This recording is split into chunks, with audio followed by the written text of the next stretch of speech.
to all participants. Can I ask that you only speak when invited to do so by the chair? If you wish to speak, please raise your hand and direct all communication via the chair. Please ensure that your mics are muted when you are not speaking, apart from the chair, who does not need to mute their mic at any stage to ensure the meeting is conducted effectively. When speaking, please be succinct and do not exceed the allocated timeframes. If you're referring to a specific page or picture in the report, please refer to the page number. If you are having technical difficulties, please use the chat function in Google Meet to alert the meeting, or dial in on the phone number and using the PIN provided within the invite or on the council's website within the meetings page. Please do not use the chat function for putting formal questions to the subcommittee. Any persistent disruptive behaviour will result in removal from the meeting. Once the application has been considered, we request that all parties log out of the hearing promptly, so that councillors will have the opportunity to deliberate and make a decision on the application they have heard. You will be notified of the decision within 5 working days. Thank you. I understand that one of the members may be having slight technical difficulties. I'm not sure if this has been resolved. Can I just ask that we wait a minute or two before I hand over to members to elect a chair, please?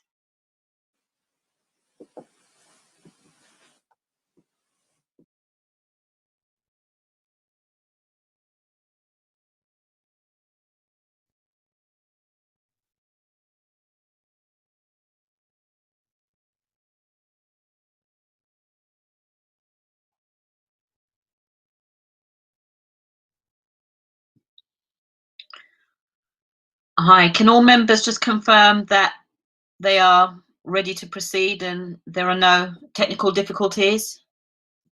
Yep. Yes. Excellent, thank you. Can I now hand over to councillors to elect a chair, please? Thank you. Can I nominate? I would like to nominate. Yep, that's fine. Yep. Okay, thank you, colleagues. Great. So moving on with the agenda. Well, I think does everybody know everybody who's here? I mean, I think we should. I'll introduce everybody. I think is the easiest. I'm Councillor Pluvier from London Fields Ward. My colleagues sitting on the subcommittee today are Councillor Brian Bell and Councillor Gilbert Smith. Natalie is our clerking officer, governance officer. Amanda is our legal officer. You've already understood that Mario is here as our IT if we need him. Gertch Patty is here on behalf of Environmental Health. Mike Smith on behalf of Licensing to introduce. And then I have applicants Jason, Rory, and is Manzela an applicant or somebody else? Chair, can I just confirm that Manzela is also an IT operative and she is assisting Mario? So she doesn't need introducing. She's also on the IT team. Thanks so much to our IT people for supporting us. Thank you. Okay, so over to the agenda. We've elected a chair. We have no apologies for absence. Do members have any declarations of interest to declare? None. Sorry, none. Okay, thank you. Thanks very much. Now we have 2 sets of minutes from previous meetings. I think I sat on both of them and I'm happy with them. So unless Councillor Bell or Smith, you have any problems with them? Yeah, I'm happy, thank you. We're happy with those. Okay. Brilliant, thanks very much. Okay, moving on then, we have the hearing procedure for A10s. I think if everybody has this, do you have this as the applicants? Do you have the hearing procedure in front of you? It's in the agenda. So I'll run through it quickly. We've done step 1. Step 2, the licensing officer will outline the report on the application. Then we hear from the responsible authorities, that's the people who are objecting to the temporary event notice. They put the case first. Then it's for the premises user, in this case, the applicant, the tenants in the car park, to put the case. And then after that, obviously, after both of those, members may seek clarification. But otherwise, we move on into discussion phase, if necessary, through the chair. People speak through the chair and ask questions. Now, I find it easier if people raise their hand if they want to ask a question, and then I can see what's happening. And then when we've had the discussion, we have time for people to give closing remarks without bringing in new information, but just to sum up where we're up to from both sides of the discussion before we have any final clarification. And at that point, we close the meeting and members and their advisors, legal advisors, stay behind to make the decision. And then we have to let you know afterwards, because we're doing this online. We don't come back and tell you. We let you know as quickly as possible. Okay, is that all? Is that clear? Are we happy with that? Brilliant. Thanks so much. Okay, well, moving on then, I'll ask the licensing officer, please, to outline the report for this. Thank you, Chair. Environmental Health have objected on grounds of public nuisance to a temporary event notice for an event to be held at the car park at 225 City Road between 7th and 10th of August. The event is described as a drive-in cinema party experience. The subcommittee is asked to consider whether or not to issue a counter notice. Apart from the agenda papers published on the council website, an aerial view of the location and a screenshot showing the site from street level have been submitted by the Environmental Health Officer. Nothing further to add, Chair. Thank you. Thank you, Mike. Any clarification from members? No, we're happy with. Okay. In that case, we'll go over to responsible authorities and go to Patty, please, from Environmental Health. Hi, thank you, Chair. Good afternoon, everyone. Environmental Protection has reservations about this event due to the late hours requested, lack of realistic enforceable conditions by the premises user, as highlighted in the email exchange on the 1st of July 2020, which is on page 43 of the agenda pack. If you guys could. So this is basically an email exchange between myself and Mr. Shola, and essentially Environmental Protection believes there's too many variable factors. Sorry, excuse me, Chair. It's very difficult to hear Gertch. Is it possible to ask him to either speak up or to turn up his volume? Oh, sorry. Sorry, can you hear me now? You're still quite quiet. Okay. I believe I'm as close as I could be to my laptop microphone. Okay. Do you have a volume? Maybe is there volume on it? Yeah, I put my volume up to the highest I can. Okay. Okay, I'll shout if I have to. Okay. That's better. Okay, yeah. Brilliant. How you are now? Okay, sorry, just to carry on, it is fair to assume that the background noise levels in this area at approximately after midnight, so let's say between midnight and 3 or 4 o'clock in the morning, are likely to be lower than daytime levels, meaning there are less cars, buses, people on the street. So any noise from the nearby area when most residents are trying to sleep will be from this event. The screenshot of the car park, which I've sent earlier this morning, shows the close proximity of local residents to the proposed event. Environmental Protection believe there are too many variable factors which could cause a disturbance to residents. For example, horns blaring, loud music from stereos, customers talking, shouting, cars exiting at 3 a.m. in the morning, dismantling of equipment.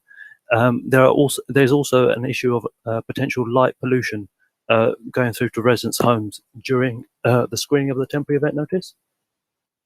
In conclusion, Environmental Protection believes the licensing objective of prevention of public nuisance would be undermined if this temporary event notice were to go ahead. Okay, thank you.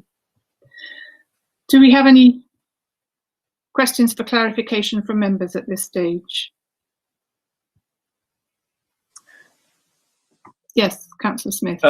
I'd just like to clarify the point on the number of entrances and exits if there are entrances and exits.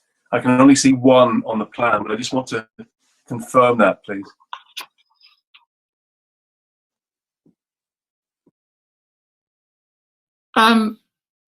Councillor Smith, I think that the person probably who needs to confirm that will be the applicant, not, unless if there's clarification from Gertch Putty. I'm not sure if you can.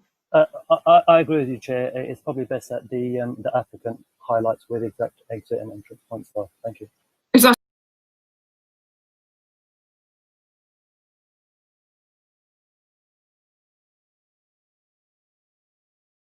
this case? Who is going to make the? Who's going to talk? Are you going to all talk, or how's it going to work? How are you going to do this? Jason, are you speaking on behalf of, or? Yeah, sure. I don't mind voicing it, if that helps. Rory, are you all right with that? Yeah, I mean, it's up to you. Yeah. You've got 5 minutes or so to talk to us and then take questions. And if you want to be free, you can both put points if you want to, and also you can raise your hands during the discussion phase, either of you, to ask questions or to give answers. Okay. Okay, thank you, Councillor. Thank you. Rory, I'll go ahead. If you feel to chime in, just raise your hand and I can see you. Will do. So good afternoon. Thank you all for having this panel and this hearing, first of all. The objections that were raised were for unrealistic measures and factors due to horns, chatting and stereos. We're in the process of drawing up terms and conditions for another site that we're looking at. And in there, we stipulate that if there is any behaviours that are not in compliance with those terms and conditions, one, the person's, so we're supplying Bluetooth speakers for each car so that the noise is contained within this car and the cinema isn't broadcasting out from the screen itself, as is the case with most tech setups with other providers.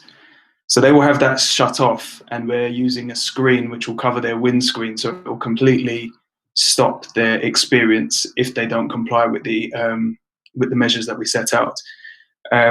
Stereos will be asked to turn off, so that's part of the behaviour. So if stereos are on, again they'll be shut out until they comply.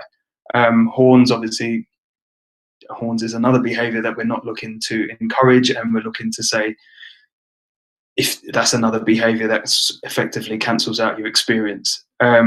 Chatting, people will be inside their vehicles. While you may be able to hear secondary information immediately outside the vehicles, we don't anticipate that this will carry on much further than the premises itself. There is, Councillor Smith, to answer your question, there is only one entrance and exit that will be manned by security. We'll be checking for ticketing and reconfirming any how can I put it, conduct as our customers enter the vicinity. They'll be supplied with safe distancing measures for using the toilet, etc. And there is a further plan that we have for stewarding and conducting traffic as they come in and come out. So we will have a designated route for entrance and exit, plans for cars to sit in their seats, so to speak, in terms of bays that we'll be laying out. And I think that addresses some of the objections. Rory, I'll hand over to you. Cheers, Jason. Thank you, everybody. I would add to say, in order to address the light pollution issue, what we have done is selected the location where we would put the screen to be less visible from all of the houses. So essentially, if you look at the picture of the site, where the X is towards the area where we would put the screen, and then on that back wall. So that would mean that the light projecting off of the screen would be mostly going out onto City Road, as opposed to facing into the residential areas or facing into like where people's windows are. That was my input. Okay, thank you. Right, members, do we want a clarification. First, I would like to clarify is about the times of the temporary event notice. Is this, and it's complicated because you go from 9 in the evening until 4 in the morning, and is that, as it were, from 9 o'clock on the 7th of August, and then from 9 o'clock on the 8th of August, and then from 9 o'clock on the 9th of August? So is that 3 nights at 9 till 4? Yes, Councillor, that's correct. That time encompasses setup and packing down, though speaking to our supplier, they've looked at the site and they're actually happy to leave their equipment there, locked up in their vehicles overnight because the site is secure enough. So that will reduce the time. So it will actually bring it closer away from 4 o'clock. So we anticipate closer to 2, maybe 2:30, to reduce the early morning disruption, as was mentioned by Gertch, which would disturb people who are trying to rest. Over the weekend, noise on City Road is debatable on whether there be traffic, how late into the night. I know I've used that road personally quite late into the night as well, but it's just one of the factors and measures that we're trying to take to reduce our impact. Okay, and just while we're on this, can you clarify for me, I probably have this somewhere, but it just helped. Is the 7th a Thursday or a Friday? The 7th is a Friday, Friday. but due to our lead times for promotion, and obviously not committing to the event prior to attaining this license, we may be requesting that be pushed out, that the 10 be pushed out to a further or a later date. I don't think I understand that, sorry. Sure. So no, that's fine. So our lead times for promotion on this event, Right. we haven't started that yet because we haven't got the license, quite frankly. So until we get the license, if that is the case, it might be the case that we don't get the license, but let's think positively. So if we get the license, or when we get the license, we'll start our promotion from that date, which will give us a sufficient lead time to get the amount of customers for us to not make a loss. So given that this is now, we're within 6 weeks of the event, we need to request that the 10 be delayed for the license to be issued for a later date. Let me just check with Mike and Amanda that that's possible with the 10s. You could just, if we were to agree, can you just shove the dates forward? Chair, another temporary event notice would need to be submitted if the dates were to be. Yeah. So we could obviously, I guess we could agree, whether we agree in principle to the event today. Right. But in practice, You still have to make an application. Still be another objection, yes. Yeah. Okay. Yes, I agree. Okay. Just so that's clear for you guys. Okay. That's I'm clearer now. Thank you. Other councillors, Gilbert. Yeah, thank you, Chair. I'd just like to ask the applicants about the description of the event. I mean, it seems that you're after a drive-in cinema. I just want to know why you felt it was important to put a party-stroke experience in there as well, because I think that slightly confuses the issue for me. And you know, obviously, if you're keen on that idea, what exactly do you mean by it? Thank you. Thank you, Councillor. So I think our description was largely based on that with the government guidelines behind COVID, we were aware that gatherings would fall into certain categories, and we thought, okay, so we're going to have a lot of cars in one place that are meeting up. Maybe our wording was incorrect, so a party isn't correct. It isn't what we're going for in terms of the traditional description of a party. It's more like we're gathering people to watch whatever movie we're showing, and we thought that might come under that definition for the new guidelines. So what would happen if you took that out altogether and you just had a drive-in cinema? Would that not work under the guidelines? I think it would, but I think we just wanted to sort of give you as transparent view of our event as possible. And you're quite right. If it was just it is just a drive-in cinema. And So that is what's the problem with taking that other bit out then? Nothing at all. Nothing at all. Thank you. Okay, thank you for that.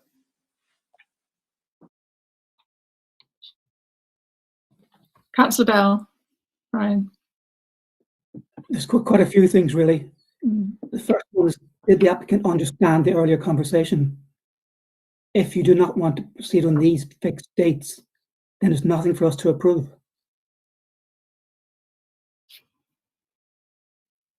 Yep. Well, Yes, we're clear on that. The date you want to apply for. If so, you have to do a new temporary event notice. Yep, that's clear. Thank you. Okay. So what are we considering today? So today, what Jason was saying, what he was trying to make clear was that we are now basically running out of time. So we are now under the pressure. So although we wanted to proceed with this 10, now at the beginning we found obviously now it's a 5-day decision. I think we was under the influence that it was going to be an immediate decision. If that would obviously give us about 5 days. In the calculation, obviously our original dates was for the 7th, 8th, and 9th of August. It would just mean that with the 5 days, everything has become very tight and has obviously pressured us. With that, again, we have contingencies with obviously the provider. The provider now, we need to double check if they are still available. This is essentially what's happened. So the 10 and the rejection of it has obviously slowed us down. It slowed our process, which is again what's happened. But we needed to still push the idea to see that if we change the date, we would then be able to get the approval from it. Obviously, the purpose of today is to see what guidelines it is, see what your objections are, how we could work around it. We're not about, like being awkward or anything. We want the event to go forward. So it's again, how can we get this event to go forward? So taking through all of your objections and reservations and how we could work through it will help us, and we will be doing future events with the driving nature. So we will use this to again put through the 10s and then again make sure that when we go forward, we are happy with everybody will be happy with the environment or any impact it may have and how we handle that impact. It might be a useful conversation to clarify those things, but this is not the way it works. We have a temporary event notice on particular dates, say yes or no to. That's the way the hearing procedure works. Much as though I would like to explore all those issues, I've got a list of questions for you. Well, I think notice. Councillor Bell, sorry to interrupt, but Councillor Bell, I do think that the applicant has and our legal officer, we have agreed that they would have to reapply. But I think as they have made this application and we've been asked, it's been opposed, we do have this opportunity to, for the possibility of providing conditions or things that might mitigate the concerns of environmental health. And that would then set not a complete principle. Environmental health could still object, that local residents could still object, the police could still object to a further application. And I think the applicants are aware of that. This would set no precedent, but it would enable them to make perhaps a stronger application next time that would be less likely to be objected to by, for example, environmental health. So that's my understanding of the basis in which we're going forward on this hearing. I think it's legitimate. If you don't think it's legitimate, and if the legal officer doesn't think it's legitimate, then say so. But it is an application that's been made and we've been asked to deliberate on it, and I'm personally happy to carry on doing that. Chair, at this point, just to say, although a decision will be available in 5 clear working days, the applicants are actually welcome to call the licensing service tomorrow where they can get a skeleton decision, but the formal decision will be available in 5 working days. But tomorrow they will be able to learn whether it's been approved or not. Okay, and that's helpful as well. Thank you, Natalie. Okay, so on that basis, I propose we carry on. And Councillor Bell, I'd really be interested to hear your questions about this application then, please. Okay, so when a car arrives, it'll have to take place in a particular grid structure, yeah? Park in a particular area? Is that the question? Sorry. Yes, first one. Can you just repeat that again? Sorry. I assume they'll have to park in a particular area within a grid. Yes, that's Correct. Yep, bays will be allocated to people on their arrival. Right, and they have to stay in that bay for the whole of the several hours. Correct. And you're saying that if they cause noise by running the car or by keeping the windows open, you can turn off the Bluetooth. correct. And I didn't understand one thing earlier. The screen they're watching, that'll be a large screen at the back. That's correct, Near Councillor. reference to a screen on each car, which confused me a little. No, it's one central screen that all the cars will be facing towards. Should they not comply, we will be shutting off their Bluetooth speaker and putting a film over their windscreen so that they can't view the screen at the front. So you have to be walking up to their car and fixing a screen in front of it. Placing it on their windscreen, yes. And you think this will go down well with the people who paid to get in? These are Well, these are essentially measures that we will have in place. We don't want to enforce them. We want everybody to comply. We want everybody to have a good experience. I don't feel that. Yeah, these are basically what we would do if we need to. So that's basically, if they do not adhere by and comply with what we've set out, then this will be the step. I think the issue for us is you can put whatever in terms and conditions. The question is whether or not they can be enforced, whether they're practical. And I'm not sure that one is ever going to be practical without the occupants of the car getting out and trying to stop you blocking their screen. Sorry, I would tend to disagree, Councillor, for the simple fact that our target audience are all working professionals. I don't think any of them are hostile, and we have sufficient stewards and security to circumvent any altercations happening. For one, there's a police station right across the road. In terms of visible presence of authority. According to what you sent in, you're going to have 2 security guards on.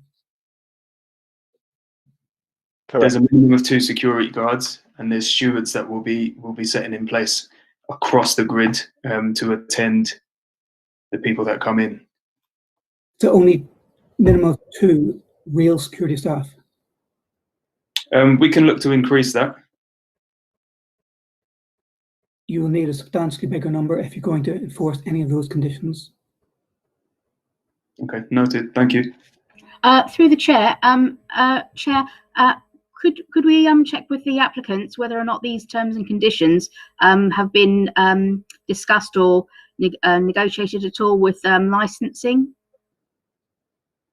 or with the environmental protection team? Have they consulted on them, or have they just? I think we have gone through consultations with the environmental team. As Gertch mentioned, there was an email chain, and that's where a lot of these were thrashed out and basically devised from. So yes. Hi, sorry, just to confirm, on page 43 of the agenda, you'll see the email exchange between myself and Mr. Scholler, who is the premises user. And I put forward some concerns and some questions, which he answered. But I still was not happy with the responses, hence why we're actually here today. Like I said in my opening statement, there's too many variable factors, too many things that could potentially go wrong with this event. And this could cause a stress on emergency services, for example, the police, the council, and even ambulance services. So it might be helpful if we can all, if you want to, refer to page 43 on the agenda pack.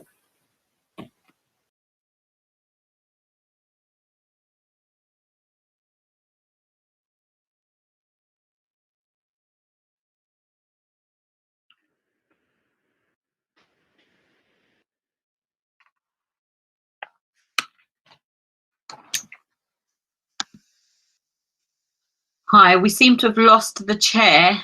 Hopefully this is temporarily. If we can just adjourn the meeting slightly and I'll find out what's happened to her. Thank you.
meeting, Natalie. Yes, Amanda, are you present? Yes, I'm here. All right, excellent. We can now restart. Thank you. Okay. So when I left the meeting, Councillor Bell was asking questions, and I had asked a question which I think you didn't hear, which was, is it possible for cars to leave during the performance? To the applicant. Hi, Councillor. It would be in special circumstances where they would need to leave. There is a defined route that we have drawn up with the premises to facilitate that. Ideally, that would be a unique circumstance, as once they're there, leaving would cause disruption. But okay, it's just a kind of so that I can understand how they're laid out, because sure. When you park in a car park, you can leave any time. But I guess we're all imagining everybody kind of lined up in a block, and you might be in the middle and you couldn't leave. So I'm guessing perhaps it's somewhere in between those two, but I think it's relevant because if a person who is in control of a car thinks they can drive away and they've been sanctioned in some way, then they might drive away. Yeah. So once the event starts, the exit will be closed and manned, but we will have a drive-out route. Our thinking is more in case of emergency, if someone needs to leave, then we will have a designated route. And you're quite right in saying it's a happy medium between a car park situation and a grid whereby you'd line up sort of like seats in a cinema or theatre. And if you imagine, the cars are the booths themselves, but we will have a designated exit route. But I mean, I'm just to press you on this point, because I think I need to understand it. You will have said you can have 90 cars in there, and if I'm one of the people who arrives, as it were, in the middle, will it always be possible for me to drive away? Not the exit, but to get out of, I know if I'm in a car, whether it's possible for me to drive out and go and wait by the gate or not. And I don't think I quite understand. Yeah.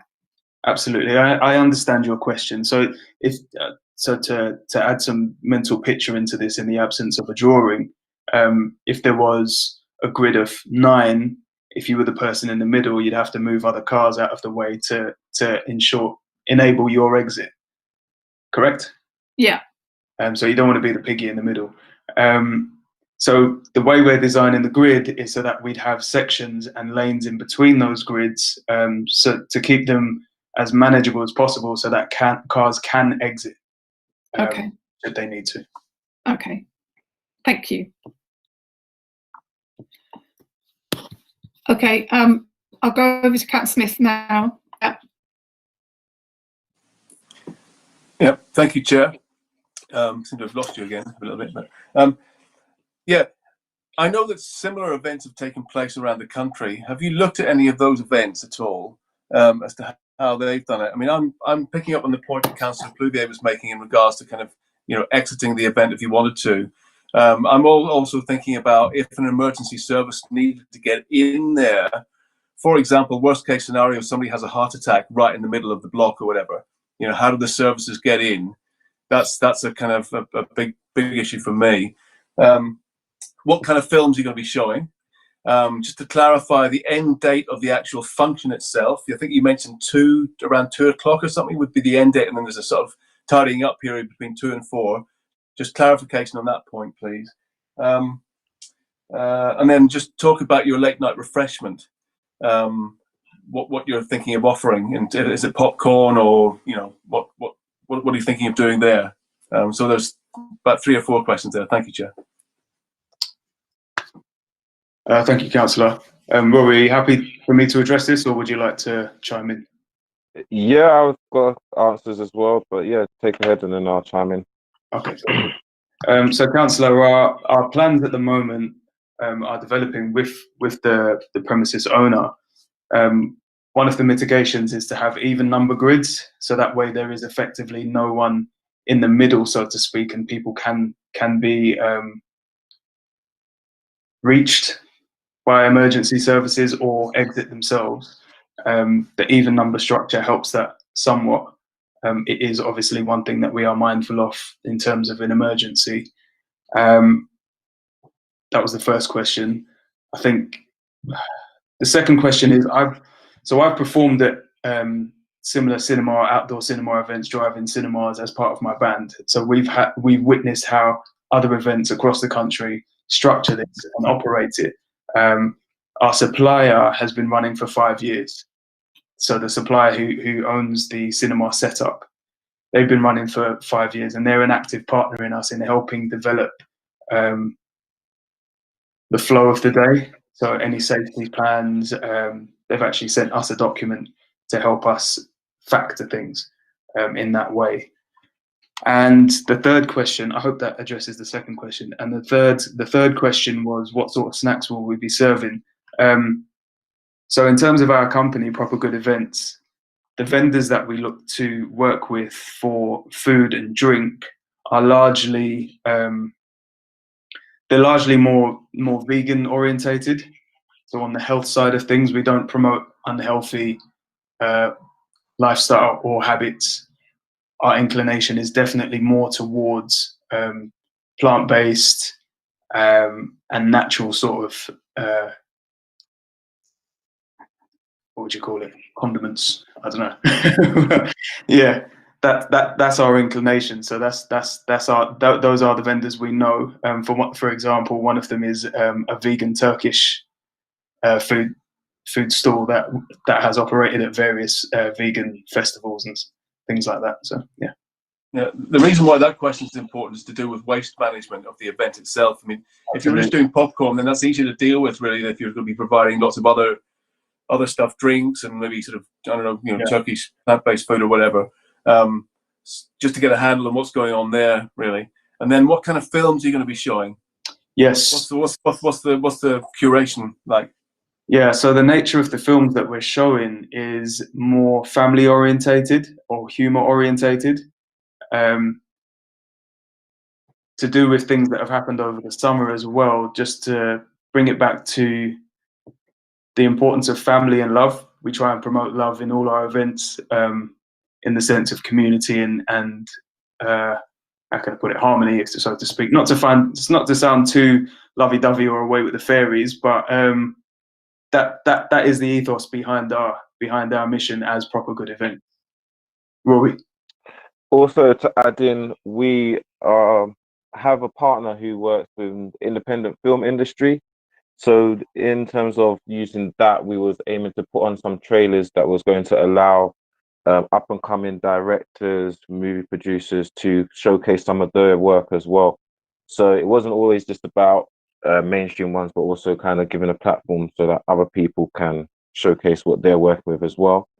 And the other thing is how we will choose the films for the showings is basically going to be done by a survey. So it's all going to be based, well, the majority of it is going to be based, we will select the films and then offer it out to our fan base, offer it out to potential people that want to come to the event and ask them which ones they would be most interested in. And then those will be the ones that we will show. So that obviously making sure that we have, we can meet the demand. Thank you. Is it okay to have one more question, Chair? Is that okay? Yeah. Go ahead. Just going, thank you. Just going back to the time, and obviously 4 is like a concern. I mean, 2 is a concern as well. I mean, in terms of the sort of the implications for the licensing objectives, re-noise and everything. I mean, would you consider, an event shutting down a bit earlier, say 1 or something like that? Because that would make a difference. Yes, we would consider that. The 4 a.m. was basically to give the contingency. So essentially, we aim to be done by that. We aim to be finished packing up and everything by 2. However, things happen, especially, we undesirable events, just in terms of like delays, anything that might have delayed our set down. So we just use that to give a realistic time frame and say that at least we will cover it in those regards. But if adapting it and being it more realistic and making it a tighter time, we're very happy to do that as well. We don't envisage that we need to be there until 4 a.m. And then Jason? Yeah, no, precisely. So I think in speaking to the supplier and them being happy to leave their equipment there locked up, that helped bring that time in. Of course, we can bring the time forward. The car park actually closes over the weekend. So we could actually, this is new information, they didn't tell us at the time of the 10, but they're closed. So we can actually start the events a bit earlier. The only difficulty, but now, especially if we are pushing it further back, is daylight. So the screen can only actually go on when we've got a certain amount of coverage from the sun. So that is a little bit of a sort of stipulation of showing the film successfully. Which is why we've said 9 o'clock as the starting time, in terms of that's when we know there tends to be dust throughout the summer period. I mean, personally, I think within core hours LP3, you're talking about 11, 11:30, that kind of time, finishing time, the core hours. I mean, 12 midnight, 3 hours for one film, because I think people's tolerance of a film, to sit through several films might be a bit difficult for people. Maybe one film, closing maybe midnight. I mean, what about that as a proposal? Absolutely. Where Rory suggested the independent filmmakers, that would essentially form our trailer section. So it wouldn't be full films, it would just be shorts and sort of advert length, commercial length sort of clips, and then we go straight into our main feature. So yeah, absolutely, it would finish a lot earlier in actuality, yes. So you could work to the 12 o'clock deadline, could you? With the light and everything. No, they couldn't.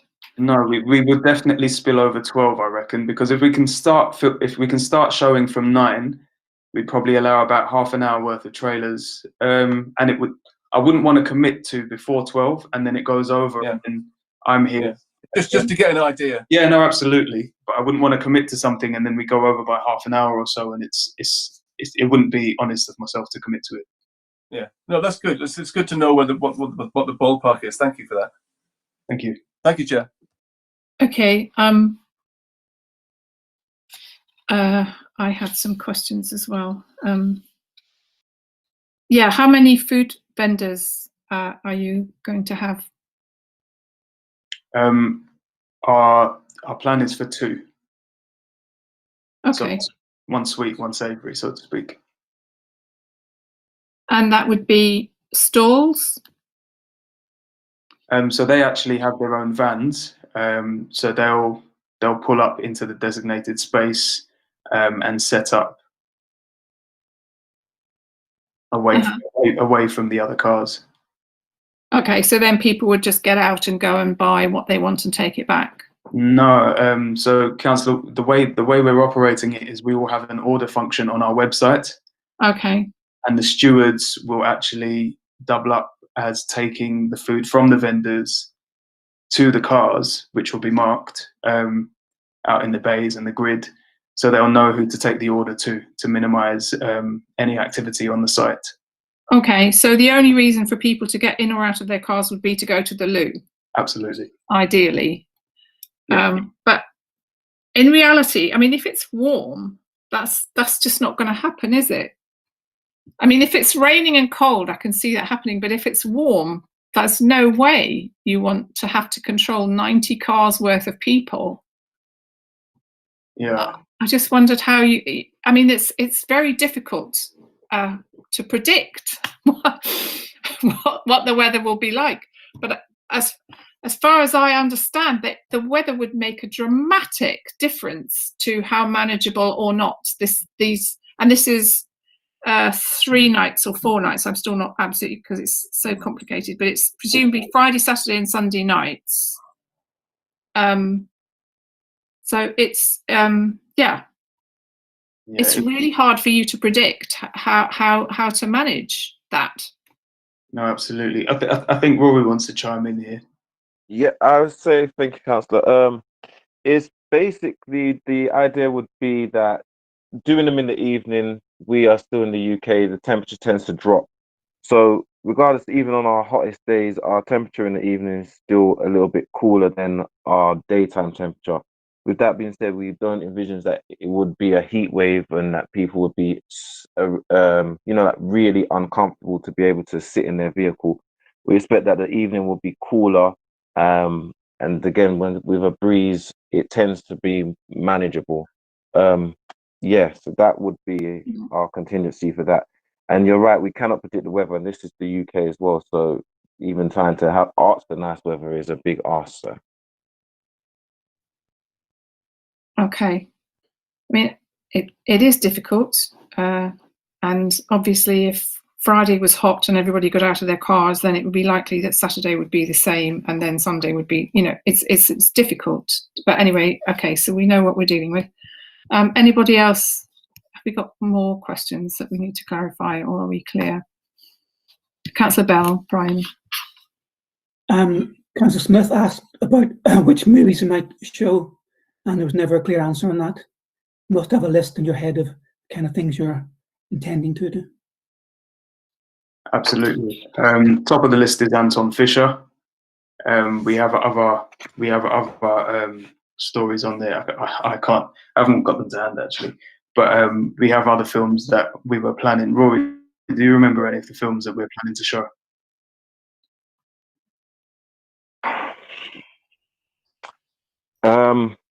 I don't have it to hand. We do have a list. I can take a second and find the list if that would appease you.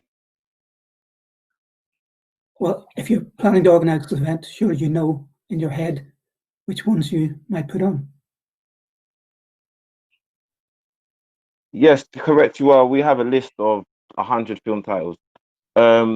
Basically, they follow over a whole set of genres. So as Jason mentioned, there's a lot of comedies in there. Comedies, they're following, again, just different genres, all just comedies. But again, we wanted that to be a light-hearted part. As we said, the main film selection will be done by the people. That's how we wanted to interact, to make the event interactive. So once we do the voting, that's what will determine the actual film selection. Yeah, sorry, I can't be as concise as possible. I didn't actually have the list to hand. Yeah. Just to add on that, it is ultimately, there's a long list, but it will be decided and whittled down by the public engagement. When the flyer is ready, Councillor, we can send you a list of the films if you'd like to come. Okay, so I'm just finding it a bit odd you couldn't reel off on top of your head 10 times. Yeah, they're mostly homely films, if I'm honest with you. So Anton Fisher, Coach Carter, those sort of films. Above the Rim, Love and Basketball, these sorts of films, if you're familiar with them. I've heard of some of them, yeah. Yeah, I have a more concise list as well. So there is films on it. We have comedies, we have movies such as Pursuit of Happiness. Again, these type of films that have a story behind it. It's all about obviously inspiring people as well. So not just putting on films that are just action or just violent. The other films coming in are, we also have Training Day, Prince of Egypt, Why Did I Get Married, Kill Bill, although that's actually quite violent, isn't it? And then we have some kidulthood, adulthood, which are UK made films as well. Yeah, so I guess that's a few of the list, just to give you a concise. Okay, that gives me some idea. Thank you for that. Thank you. When you come back with your proper application, we will need absolute certainty on the hours, whether you want to go to 12, 1 o'clock, 2 o'clock, 3 o'clock, 4 o'clock. Can you give us what your intentions will be? Yeah, we will try and get it into as close to 1 o'clock or 12:30 as possible, but we will clarify that absolutely, Councillor. Yeah. no, sorry, we would need clarification on that now. If we were to grant this temporary event notice, you could go ahead on the 7th of August, and we would need to know now what you'd be advertising in terms of to the customers, what would be the hours for them to arrive and the hours for them to leave. We'd need to know that now. Okay, we'd anticipate to start the show by 10 o'clock. At max, no film goes over 3 hours. So we would say then by 1:30, we'd have the site clear. So if you were selling me a ticket, would my ticket say 10 o'clock start? Because I anticipate it might take as much as 10 minutes or 15 minutes for me to get. I mean, it's a little bit, but I'm not sure if it's any more complicated than rocking up at the cinema and buying a ticket. But if you know, 50 cars or 40 cars, getting them in and parked, that's some time. So what would the ticket say? Yeah, so arrival time would be before 9 o'clock. 9 o'clock would be the start of showing. So that would be when the trailers and the shorter films start. And then once those complete, we'd start the feature film approximately around 9:30 and 10 o'clock. Okay. So your ticket would have a lead time on the start time. The ticket would have, sorry? So the ticket time when we would anticipate you to arrive would be prior to the start of the film. So the ticket time might say 7:30, and we would say show starts at 9:30 or 9 o'clock. Okay, and then the ticket would say leave when the film ends, or you will be directed, or how? Yes, sir. Yes, Councillor. Yeah, it would have the running time of the film and when the event looks to close. So you can't advertise that now because that wouldn't be decided until people had said what film they wanted. Correct. Okay, so we would have to decide with you the times that everything would stop, regardless of the length of the film, and then the packing up. So what time would you anticipate there being silence on the site for these 3 or 4 nights? Bear with me. Let me just write down some stuff to work it out, please.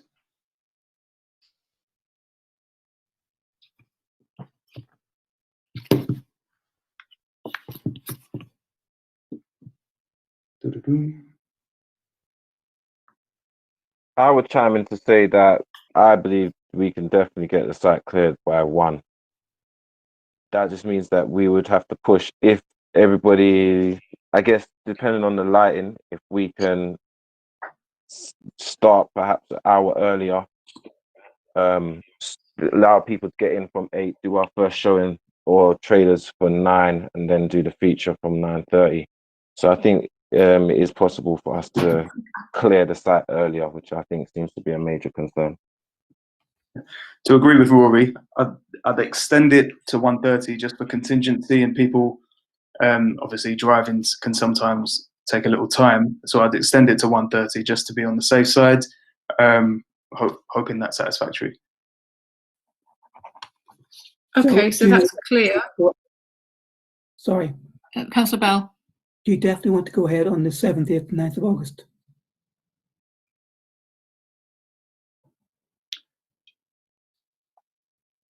I don't think we want to go ahead on the 7th, 8th, and 9th, Councillor. I think it's not. We're not going to be able to reach enough people in that time frame to make it business sense for us. We can do a service for the community, but it would be at a loss, which we're not in a position at this stage of our company to do something at a loss. Okay. Knowingly at a loss. That's fine, but you're telling us you don't want to pursue this temporary event notice at this time.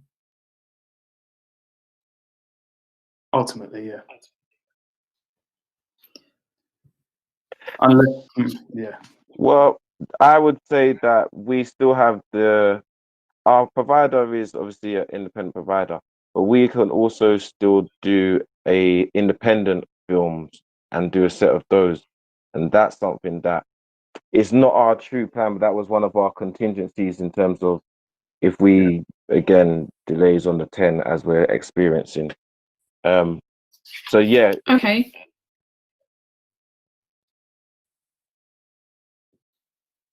If you're saying it's not practical to go ahead on the 7th, 8th, and 9th, and you're no longer pursuing an application, go ahead and 7th, 8th, 9th, then surely the matter is resolved. Yeah. Yeah, and the hearing would have given you some information towards making a second application for a further date.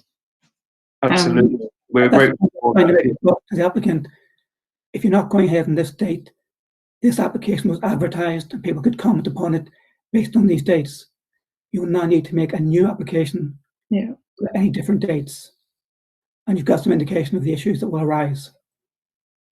But there's no point today in pursuing this because we can't grant you a license for an event you haven't applied for yet on a different. That's perfectly understandable. So thank you.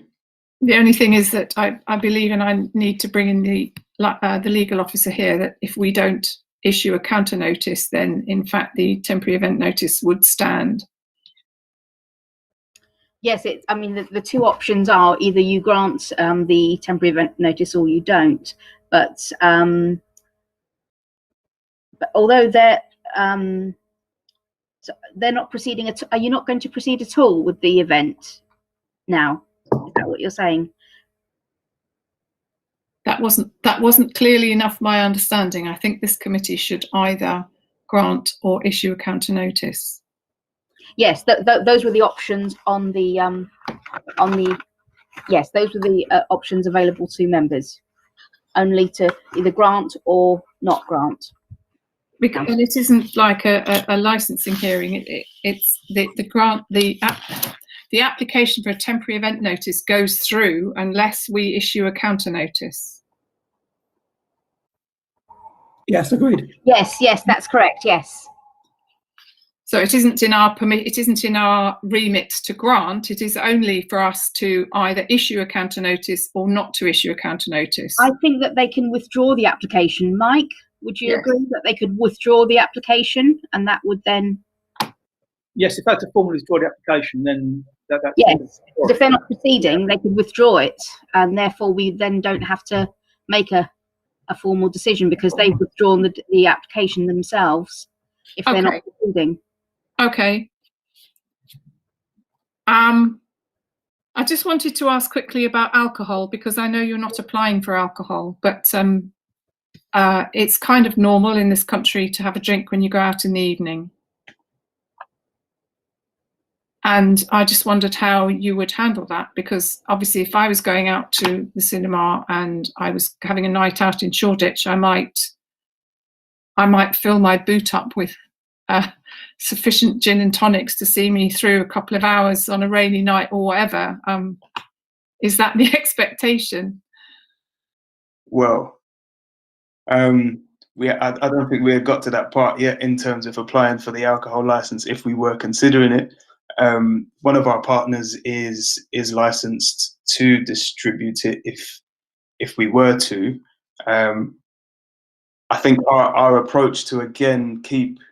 No, that's sorry, but nobody is licensed to sell alcohol on this patch unless that's part of the temporary event notice. That the permission for alcohol would be part of the temporary event notice. Sorry, Councillor. What I meant there was that should we apply for it, he has the relevant license or whatever it is to apply for it.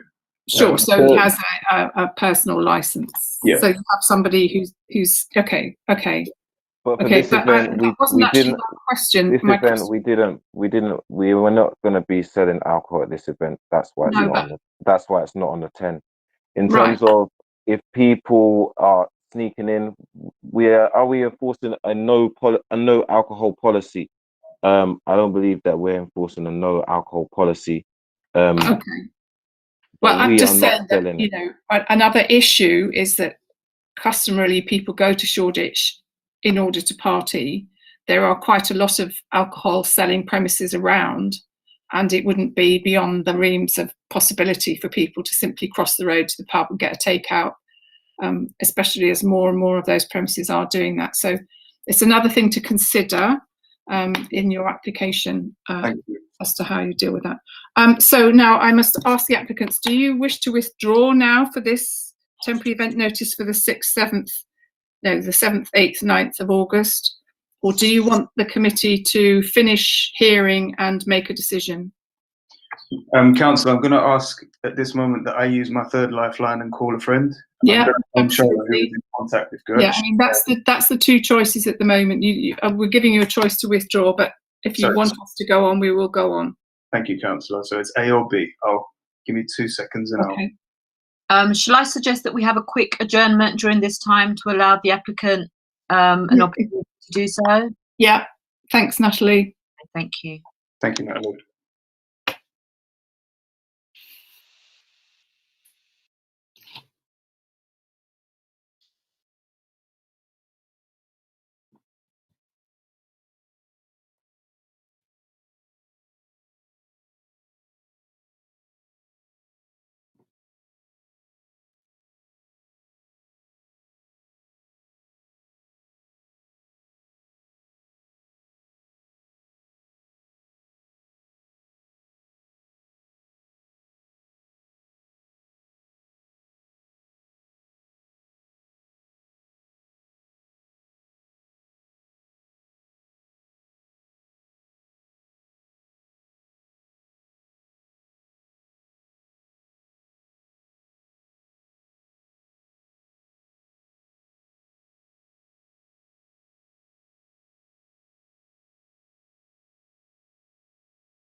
Come to an end. Thank you.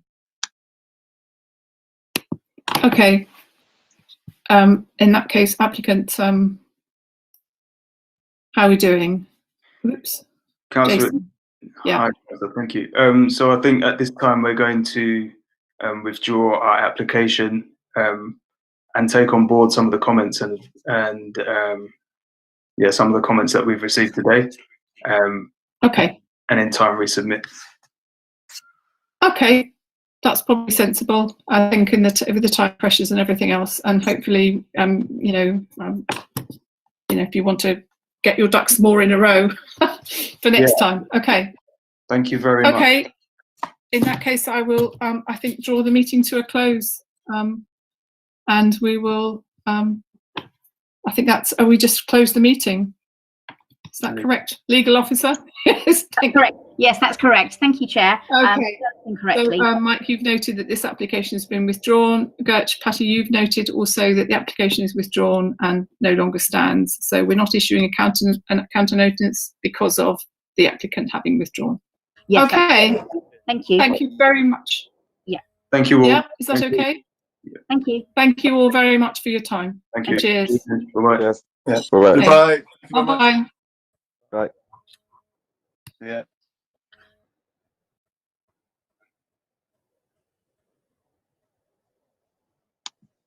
I will just be stopping the live stream.